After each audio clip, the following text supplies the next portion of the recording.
O Oriens, O radiant dawn, splendor of eternal light, Sun of justice, come, shine on those who dwell in darkness and the shadow of death.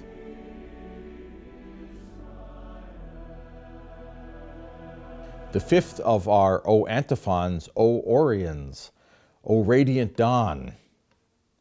It reminds us of that light from the east. Oriens is actually the Latin term for the east. We think of ad orientem, looking towards the east. The sun that rises in the east, the sun of justice, well, also the natural sun. And for those early Christians, they looked towards the east because they believed that's from where the Lord would come at the end of time, on the clouds of heaven in the prophecy of Daniel. Towards the east is that dayspring, that radiant dawn, that light that comes to conquer the darkness. All of that rich symbolism was so important to the children of Israel and to the early Christians, looking for that light, that first ray of dawn. If you've ever been outside in the real darkness and waiting for light, those first streaks of dawn, that first dayspring, that radiant dawn brings not only light to see, but a sense of liberation, a conquering of the darkness which symbolizes death. The prophecy of Isaiah, from which this is taken, chapter 9, is perhaps one of the most famous heard at this time of year. The people that walked in darkness has seen a great light.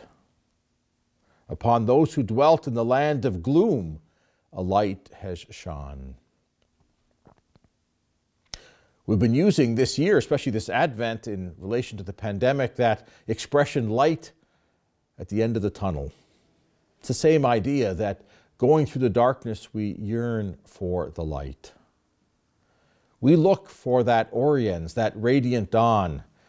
And just as the sun illumines every day, conquering the night, so too Jesus brings us that light.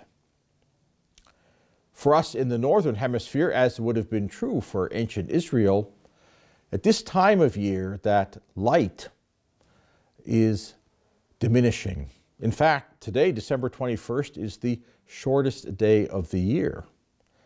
The antiphon for that evening prayer, O Oriens, is answered immediately.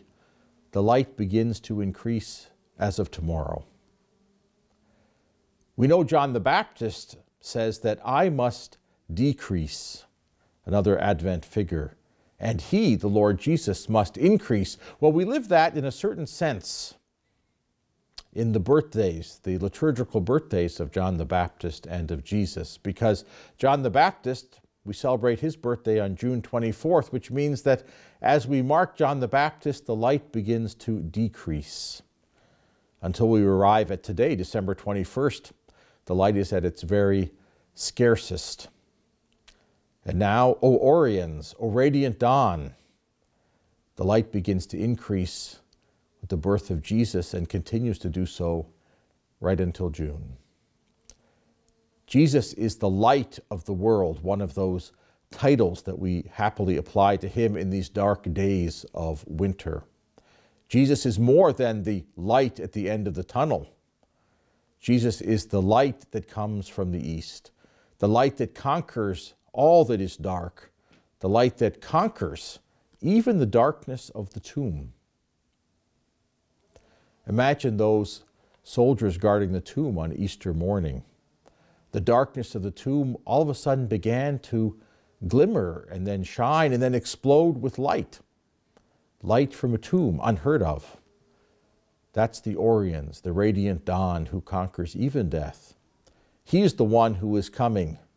On this shortest of all days, we conclude our prayer this evening with, O Oriens, O radiant dawn, O splendor of eternal light, Sun of justice, come, shine on those who dwell in darkness and the shadow of death.